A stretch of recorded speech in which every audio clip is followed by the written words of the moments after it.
오늘은 하나님의 진노 이렇게 제목은 달았지만 사실은 하나님의 진노가 바뀌어서 하나님의 은혜로 바뀐다라는 말씀입니다.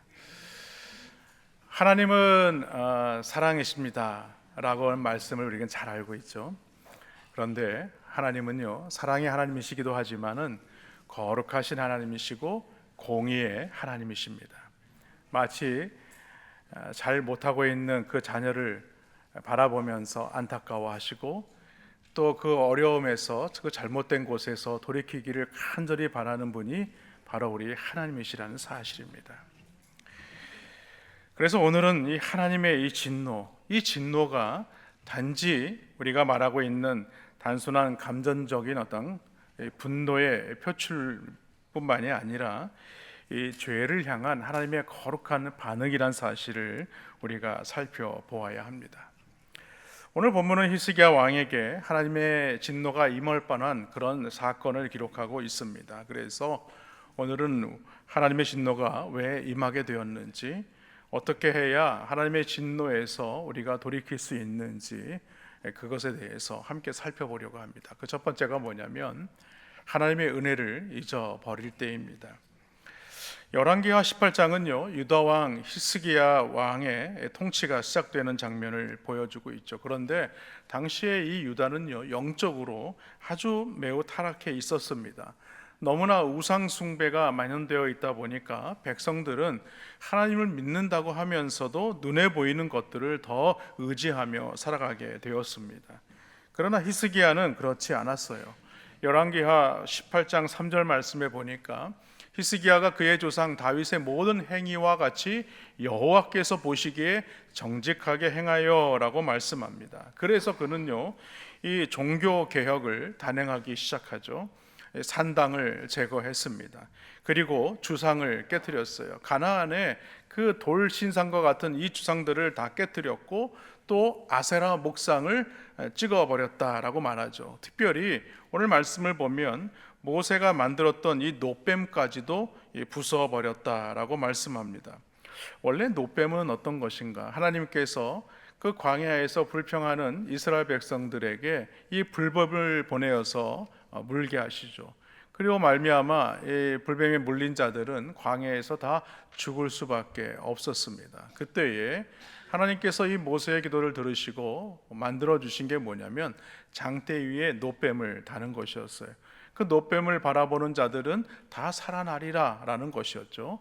놋뱀을 바라본 자들은 다 살아났지만 그렇지 않은 자들은 광야에서 다 엎드려질 수밖에 없었던 것이죠. 그런데 문제는 뭐냐면 시간이 지나면서 이스라엘 백성들이 이 놋뱀을 마치 하나님처럼 여기기 시작하는 것입니다. 그래서 히스기야는 그것을 느후수단이다, 단지 놋 조각에 불과하다라면서 그것을 부수어 버렸습니다. 또한 그 결과 하나님은요, 그와 함께 하시고 그가 어디를 가든지 형통케 하셨다라고 말씀하죠. 그래서 나타난 결과가 뭐냐면 영토의 확장이었습니다. 열왕기하 18장 8절 말씀에 보면 그가 블레셋 사람들을 쳐서 가사와 그 사방에 이르고 망대에서부터 견고한 성까지 이르렀더라라고 말씀하죠. 그뿐만이 아니었어요. 아스로 왕 사네립이 군사 18만 5천 명을 이끌고 이 유다를 공격하게 됩니다. 이제 유다의 멸망이 위기에 달려 있는 것이죠. 그러나 히스기야는 그 상황에서 어떻게 했느냐? 하나님께 나아가서 기도했습니다. 그럴 때에 하나님은 이사야 선지자를 보내어서 예루살렘을 보호하시겠다라고 약속하십니다. 인간적으로 보면 이러한 상황에서는 아수르의 승리가 분명한 것처럼 보였습니다만 하나님은 단번에 그러한 전세를 뒤집어 엎으십니다. 열왕기하 19장 35절에 보니까 이 밤에 여호와의 사자가 나와서 아수르 진영에서 군사 18만 5천 명을 친지라 아침에 일찍이 일어나 보니 다 송장이 되었더라라고 말씀하죠. 그뿐만이 아니었습니다. 하나님은 이 히스기야에게 하나님의 형통한 역사들을 이루어 가시는데 어떤 일까지 있었는가? 열왕기하 20장 1절 상반절에 보면 그때에 히스기야가 병들어 죽게 되매라는 말씀이 기록되어 있어요. 그가 병들어 죽게 되었을 때에도 그는요 하나님을 의지하는 것을 놓치지 않았습니다. 하나님 앞에 기도할 때에 그의 생명이 15년이나 연장받기도 했다는 사실이죠. 여러분, 신실한 사람도 병들 수 있습니다. 믿음이 좋은 사람도 고난을 겪을 수 있다는 거예요. 하나님을 잘 섬긴다고 해서 어려움이 전혀 없는 것이 아니라는 것입니다. 이처럼 우리는 삶에서 예상치 못한 위기가 언제라도 찾아올 수 있다는 사실을 잊어서는 안 되는 것입니다. 건강을 자신하던 사람에게 질병이 찾아올 수 있습니다. 평안하던 가정에 어려움이 닥칠 수 있습니다. 계획을 가지고 어떤 일을 추진하고 있었는데 그 모든 것들이 다 무산이 될 수 있다는 말이에요. 그러나 오늘 히스기야는요, 오늘 이사야 선지자로 하여금 이 말을 들었을 때에 절망할 수밖에 없었습니다. 너는 집을 정리하라, 너가 죽고 살지 못하리라 라는 말이죠. 그런데 히스기야의 반응은요 참으로 놀라운 것이었습니다. 계속해서 열왕기하 말씀 20장 2절로 3절 말씀에 보면요, 히스기야가 낯을 벽으로 향하고 여호와께 기도하여 이르되 여호와여 구하오니 내가 진실과 전심으로 주 앞에 행하며 주께서 보시기에 선하게 행한 것을 기억하옵소서 하고 히스기야가 심히 통곡하더라 라는 말씀이 기록되어 있어요. 그는 죽을 병에 걸리게 되었을 때에 사람을 찾지 않았습니다. 다른 사람을 원망하거나 그의 인생을 포기하지도 않았어요. 오늘 말씀에 보면 낯을 벽으로 향하였다라는 이 말씀이 무슨 의미겠습니까? 오직 하나님께만 나는 집중하겠습니다 라는 거예요. 그리고 눈물로 하나님께 기도했을 때에 어떤 일이 일어났냐면 열왕기하 20장 5절 중반절 말씀에 보니까 내가 너의 기도를 들었고 너의 눈물을 보았노라 라고 말씀하고 있습니다. 여러분, 이 말씀이 놀라운 이유가 어디에 있습니까? 하나님은요 성도들의 눈물의 기도를 외면하시지 않는다는 거예요. 그 기도를 들으실 뿐만 아니라 그 눈물의 기도를 보신다는 거예요. 그러므로 우리는요 하나님 앞에 엎드려 기도하는 일을 놓치지 말아야 하는 것입니다. 결국 오늘 히스기야는요 하나님 앞에 간구하며 기도했을 때에 그의 병이 고쳐지는 것뿐만이 아니라 그의 생명까지도 15년이나 연장되었다는 사실입니다. 그뿐만이 아닙니다. 하나님은요 이 히스기야의 믿음을 강하게 하시기 위하여 놀라운 표적을 주십니다. 하나님은 아하스의 해시계의 그림자가 10도 앞으로 갈 것인지 10도 뒤로 물러갈 것인지를 선택하게 하셨어요. 히스기야는요 뒤로 물러가는 것이 더 어려운 일이라는 사실을 너무나 잘 알았습니다. 여러분 생각해 보십시오. 지구가 자전하는 데에 시간이 지나면 당연히 10도 앞으로 그늘이 지겠죠. 그런데 그림자가 뒤로 10도 물러간다는 것은 무엇이겠습니까? 지구의 자전이 반대로 돌아간다는 거 아니겠습니까? 이 자연의 법칙을 깨트린다는 거예요. 이것은 무엇을 말하는가? 하나님의 능력을 그에게 보여주셨다라는 것입니다. 하나님은 약속하신 것을 반드시 성취하시고 이루시는 분이라는 사실을 오늘 우리에게 밝히고 있는 거예요. 여러분, 오늘을 살아가는 우리에게도 이 해시계의 기적보다도 더 큰 증거가 있습니다. 그것이 무엇이냐면 예수님의 십자가와 예수님의 부활입니다. 예수 그리스도의 십자가는요 하나님의 사랑을 우리에게 확증하는 사건이고 이 부활은 하나님의 능력의 증거가 된다는 사실입니다. 그런데요 문제가 생겼어요. 히스기야가 하나님의 축복으로 존귀해지게 되자 그만 하나님을 의지하는 그 신앙이 변질되고 말았어요. 그래서 하나님의 은혜를 잊어버리고 말았습니다. 그 사건이 무엇이냐면 바로 동쪽에 있는 이 바벨론과 동맹을 맺는 것이었어요. 왜냐하면 아수르와 같은 강대한 나라와 상대하기 위해서는 상대적으로 바벨론과 같은 큰 나라가 도움이 필요했다고 생각했기 때문입니다. 그러나 이사야서 30장의 말씀에 보면요 하나님은 분명히 우리에게 말씀하고 있어요. 이방 나라나 민족을 의지하지 말고 그들과 동맹을 맺지 말라라고 말씀합니다. 그러면서 하나님이 하신 말씀이 무엇입니까? 오직 여호와께만 구하라라는 것이었습니다. 사실 이스라엘이요 이 주위 광대국과 동맹을 맺을 수밖에 없는 이 지리적인 취약점을 가지고 있는 것이 사실입니다. 왜냐하면 남쪽에는 어느 나라가 있어요? 그 당시에 큰 제국이었던 애굽이 있었어요. 북쪽에는요 그 놀라운 그 아수르라는 제국이 있었습니다. 그리고 동쪽에는요 이 바벨론이라는 강대한 나라가 있었습니다. 그리고 서쪽은 어느 곳인가? 대해야 대해. 지금의 지중해에 지중해. 그러니까 이스라엘은요 꼼짝없이 갇혀가지고 이러지도 저러지도 못하는 그런 상황이었다는 거예요.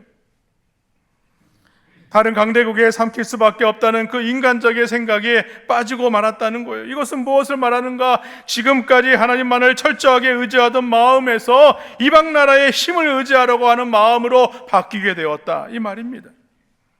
여러분, 우리가 여기서 깨달아야 하는 것이 있습니다. 하나님을 의지하라는 마음이 멀어진 때가 언제냐는 거예요. 그것은요 잘되고 형통하고 성공할 때라는 거예요. 그렇습니다. 위기의 때는요 환난을 당할 때가 아니라는 것입니다. 시련을 겪을 때가 아니라는 거예요. 하나님의 도우심으로 말미암아 환난과 시련을 넉넉히 이기고 뛰어넘을 때가 진정으로 위기의 때라는 거예요. 그러므로 성도는 문제가 생겼을 때보다 그 문제가 해결된 후에를 더 조심해야 하는 것입니다. 모든 일이 순조롭게 이루어질 때에 우리는 더욱 하나님 앞에 가까이 나아가야 하고 하나님의 이 공일하심과 자비하심을 구해야 하는 것입니다. 오늘 히스기야는요 하나님의 은혜를 경험한 자입니다. 하나님께서 보여주신 놀라운 표적과 놀라운 이적의 사건과 하나님께서 그를 축복하시는 형통한 놀라운 일들을 그는 수없이 경험했음에도 불구하고 그가 더욱더 풍성해지자 결국에는 하나님 앞에 변화되는, 하나님을 대적하는 일이 일어나게 된 것입니다. 그러므로 우리는 위기 때보다도 더 평안할 때, 더 잘되고 형통할 때 하나님을 찾으시는 은혜가 있기를 주님의 이름으로 간절히 축원합니다. 두 번째로 하나님의 진노가 임하는 이유는요 받은 은혜를 보답하지 않았기 때문입니다. 오늘 25절 말씀 보십시오. 히스기야가 마음이 교만하여 그 받은 은혜를 보답하지 아니함으로 진노가 그와 유다와 예루살렘에 내리게 되었더니라고 얘기를 하죠. 하나님은 히스기야의 기도를 들으셨습니다. 그리고 사네립이 끌고 온 18만 5천 명의 군사를 다 물리치셨어요. 그런데 놀라운 사실은요 이러한 사실이 주변 나라에 소문이 난 거예요. 그러다 보니까 주변 나라에 있던 많은 나라들이 오늘 여호와께 드릴 보물이라면서 오늘 히스기야 왕을 찾아오게 되었습니다. 그런데 문제는요 그 후로부터 이 히스기야 왕이 열국의 눈에 존귀하게 되었다라고 말씀합니다. 이때 히스기야는요 자기를 높여주신 그 하나님을 자랑하고 그 은혜를 높여야 되는 것이 많았지만 히스기야는요 오히려 그렇게 하지 못했어요. 오히려 교만에 빠지고 말았어요. 바벨론 왕은요 영토도 작고 군사력도 보잘것없는 이스라엘의 이와 같은 기적이 일어나자 신하들을 파송합니다. 신하들을 파송해서 뭐라고 얘기합니까? 어떻게 갑자기 이렇게 큰 나라가 될 수 있었습니까? 라면서 그 신하를 통해서 수없이 칭찬을 하게 돼요. 여러분, 칭찬을 받으면 좋은 의도에서는 고래도 춤을 춘다라고 하지 않습니까? 그런데 이 칭찬은요 그런 칭찬이 아니에요. 마치 아부와 같은 겁니다. 아이고 너무 잘하십니다 하면서 막 침이 마르도록 막 칭찬을 하는 거예요. 그러니까 히스기야가 어떻게 됐어요? 순간 마음이 교만해진 거예요. 히스기야는 자신의 존귀함을 자랑하기 위해서 바벨론 신하들을 데리고 어디로 갔습니까? 자신이 보물이 있는 보물 창고로 데리고 갔어요. 나에게는 이런 보물들이 있습니다. 나는 이렇게 부귀한 나라의 왕입니다 하면서 자랑하기 시작했어요. 그런데요 역대하 32장 31절 말씀을 보면요 참으로 놀라운 말씀이 기록되어 있어요. 그러나 바벨론 반백들이 히스기야에게 사신을 보내어 그 땅에서 나타난 이적을 물을 때에 하나님이 히스기야를 떠나시고 그의 심중에 있는 것을 다 알고자 하사 시험하셨더라, 이 말씀이 나와요.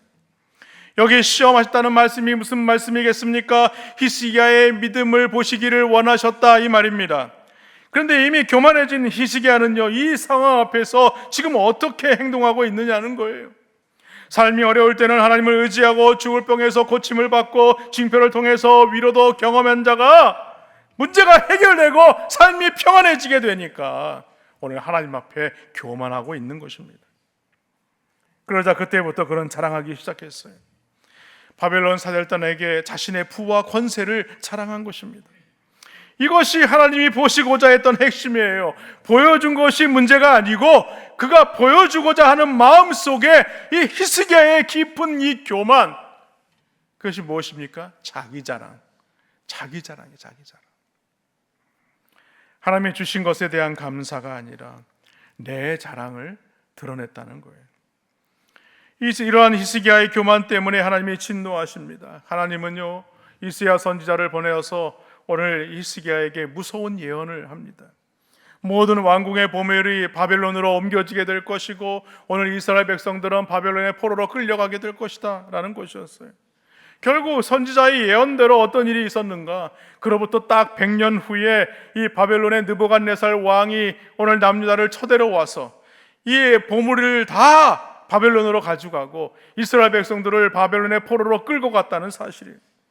그러므로 히스기야는요, 바벨론의 왕의 사신이 이스라엘 땅에서 기적과 같은 일이 나타나게 되었을 때에 분명하게 그 하나님의 사실을 그가 증거했어야 되는 것이 맞았어요.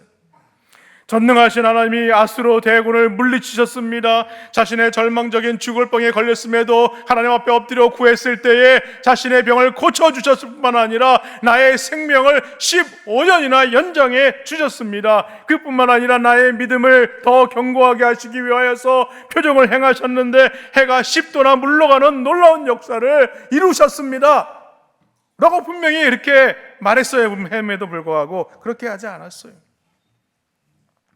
만일에 그렇게 말했다고 하면요, 오늘 히스기야 왕은요, 유다야의 역대 왕 중에 왕이 되었을 거예요. 뿐만 아니라 오늘 이스라엘은요, 멸망을 당하지도 않았을 것이라는 말씀이에요.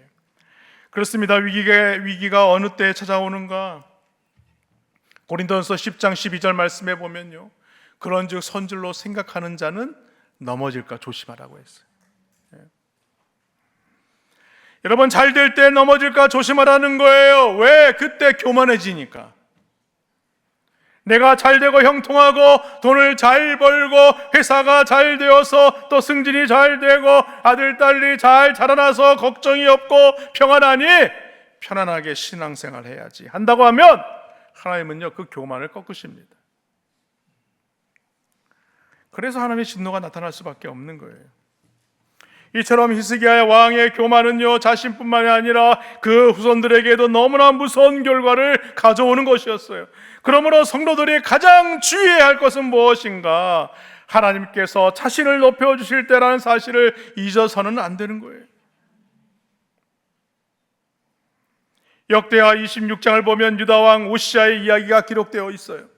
우시아는요 16세의 왕이 됩니다. 그리고 무려 52년 동안 남유다를 통치해요. 그는 그의 아버지 아마샤가 행한 선한 일을 본받았습니다. 그래서 그는 사는 동안에 하나님 보시기에 정직하게 행했다라고 말씀하죠. 그리고 우시아의 성경 비결을 역대하 26장 5절은 이렇게 말씀합니다. 하나님의 묵시를 밝히 하는 스가랴가 사는 날에 하나님을 찾았고 그가 여호와를 찾는 동안에는 하나님이 형통하게 하셨더라. 그 결과로 나타난 역사들이 있었어요. 그것이 무엇이냐면 블레셋을 물리치고 아라비아 사람들과 싸워 승리하고 암만 사람들에게 조공을 받아서 강한 군대를 조직할 수 있었다는 거예요. 그뿐만이 아니라 예루살렘을 견고하게 했을 뿐만 아니라 농업과 목축을 발전시켰고 나아가서는요 그의 명성이 멀리 애굽에까지 명성이 났다고 성경은 기록하고 있어요. 그런데 그가 성공한 후에 우시아의 인생을 바꾼 한 구절이 있었습니다. 그 말씀이 역대하 26장 16절 말씀이에요. 그가 강성하여 지매 그의 마음이 교만하여 악을 행하여 그의 하나님 여호와께 범죄하되 곧 여호와의 성전에 들어가서 향단에 분향하러 한지라 라고 말하죠. 여러분, 문제는 언제 찾아오느냐? 약할 때 찾아오는 게 아니에요. 강할 때 찾아오는 거예요. 성공은 축복이지만 동시에 그 성공은 무엇으로 찾아와요? 시험으로 찾아오는 것입니다. 우시아는 하나님께서 주신 성공을 자신의 능력 때문이라고 생각했어요. 그래서 그는요 왕의 권한을 넘어서 지금 제사장의 직분까지 지금 행하려고 하고 있는 겁니다. 그래서 오늘 그 대제사장 아샤라와 80명의 제사장들은요 우시아 왕이 분향하지 못하도록 그를 막지만 오히려 이 우시야 왕은요 그들에게 화를 냅니다. 그 순간 어떤 일이 일어났느냐? 하나님의 진노가 그에게 임하게 되어서 그의 이마에 나병이 들게 되고 그는 남은 여생을 분리되어서 격리되어서 살아야 했다는 거예요. 사랑하는 성도 여러분, 히스기야가 하나님의 크신 도우심을 받고도 감사하지 않은 이유가 무엇이냐는 거예요.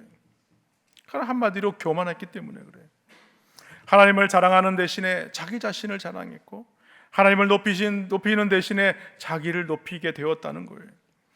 하나님께서는 이 사건을 통해서 우리에게 하시고 싶은 말씀이 있습니다. 그 말씀이 무엇이냐면 야고보서 4장 6절 하반절 말씀이에요.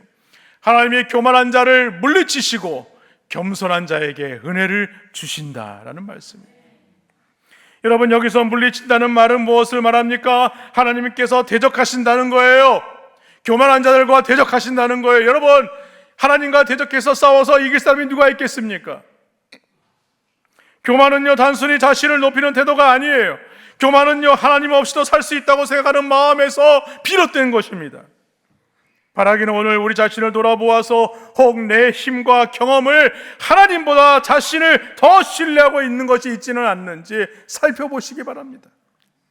그래서 더욱 하나님 앞에 엎드려 겸손함으로 하나님의 은혜를 구하시는 우리 모든 성도님들 되시기를 주님의 이름으로 축원합니다.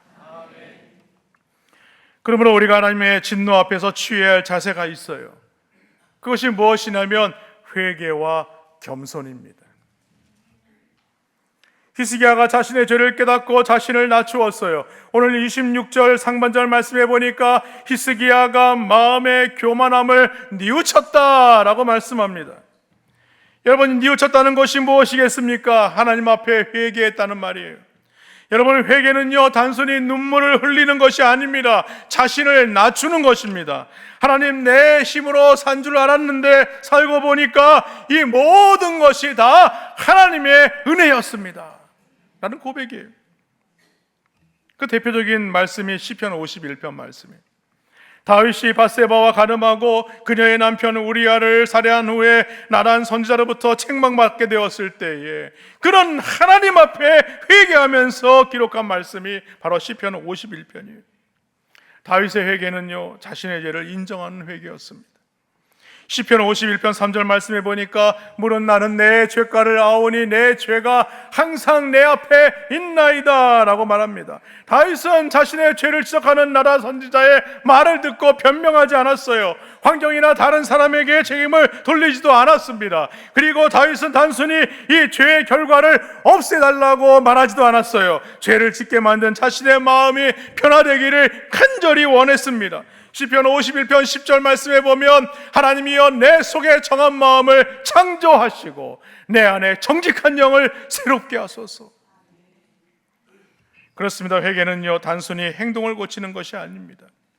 마음이 새로워지는 거예요. 마음이 새로워져야 되는 거예요. 그런데 오늘 본문 말씀을 자세히 보면 히스기야 혼자만 회개한 것이 아니었습니다. 26절 중반절 말씀해 보니까 예루살렘 주민들도 그와 같이 하였다라고 말하고 있습니다. 한 사람의 회개는요 공동체에 영향을 끼쳤다는 말씀이죠. 평양 대붕의 역사가 어떻게 일어난 줄 아십니까? 그 당시에 말씀을 전했던 선교사들은 외국인들이었어요. 한국말에도 어눌했습니다. 그런데 말씀이 마치고 난 이후에 기도할 때에 여기저기서 어떤 일이 일어나겠는가? 어떤 사람이 일어나서 나는 이런 죄를 지었습니다. 자신의 죄를 고백했어요. 그때에 다른 곳에서도 어떤 분이 일어나서 나도 이런 죄를 지었습니다. 나는 이런 죄를 지었습니다. 그때에 그곳에 있었던 많은 사람들이 다 하나님 앞에 나는 죄인입니다, 나는 이런 죄를 지은 자입니다 하면서 회개의 역사가 일어나게 되었을 때에 그곳에 부흥의 역사가 일어나게 된 것입니다. 오늘 한 사람이 회개되었을 때에 오늘 백성들도 함께 회개의 역사가 일어나게 된 것입니다. 여러분, 오늘날도 마찬가지예요. 가정에서 부모가 먼저 회개하면 그 가정은 반드시 살아난다는 사실을 믿으시길 바랍니다. 교회도 마찬가지예요. 지도자가 먼저 겸손하게 되면 교회는 살아날 수밖에 없는 거예요. 나라의 지도자들이 하나님 앞에 겸손하게 되면, 하나님을 경외하게 되면 그 나라는 살 수밖에 없는 것입니다. 그럴 때 어떤 일이 일어나게 되는가? 26절 하반절 말씀에 보니까 여호와의 진노가 히스기야의 생전에는 그들에게 내리지 않았다. 사랑하는 성도 여러분, 우리는 히스기야의 마음이 왜 교만해졌는지를 살펴보았어요. 그 이유를 한마디로 얘기하면 역대하 32장 27절 상반절 말씀에 기록되어 있어요. 히스기야가 부와 영광이 지극한지라. 하나님의 은혜로 아수르 군대를 물리치고 이로 인해서 주변국들로부터 동맹을 맺기 위하여 예물과 보물을 가지고 찾아왔을 때 그는요, 하나님 앞에 하나님의 은혜를 잊어버리고 교만한 거예요. 여러분, 기독교에서 가장 중요한 특징이 무엇입니까? 그것은요, 하나님의 은혜를 기억하는 것입니다. 나의 나된 것은 하나님의 은혜입니다 라고 고백하는 거예요. 그런데 우리가 은혜를 잊게 되는 이유가 어디에 있습니까? 내 삶이 평안해지고 잘 되다 보니까 교만해지게 되는 거예요. 내게 능력이 있고 받을 자격이 있다고 생각하기 때문이라는 거예요. 그러다 보니까 생각나는 게 뭐예요? 생기는 게 감사를 잊어버리는 거예요. 감사를 잊어버리는 거예요. 하나님의 은혜를 당연한 것으로 여기는 거예요. 여러분, 교만한 사람들의 특징을 보면요, 하나같이 같은 것이 있어요. 하나님보다 누굴 신뢰해요? 자신을 신뢰해요. 기도보다 자신의 경험을 의지합니다. 자신의 능력을 의지하고 자랑합니다. 하나님께 영광을 돌리기보다 자신이 칭찬받기를 더 원해요. 여러분 잘 아는 말씀이죠. 잠언 16장 18절 말씀. 교만은 패망의 선봉이요 거만한 마음은 넘어짐의 앞잡이니라 라고 했습니다. 여러분, 여기에서 우리에게 주시는 하나님의 음성이 있습니다.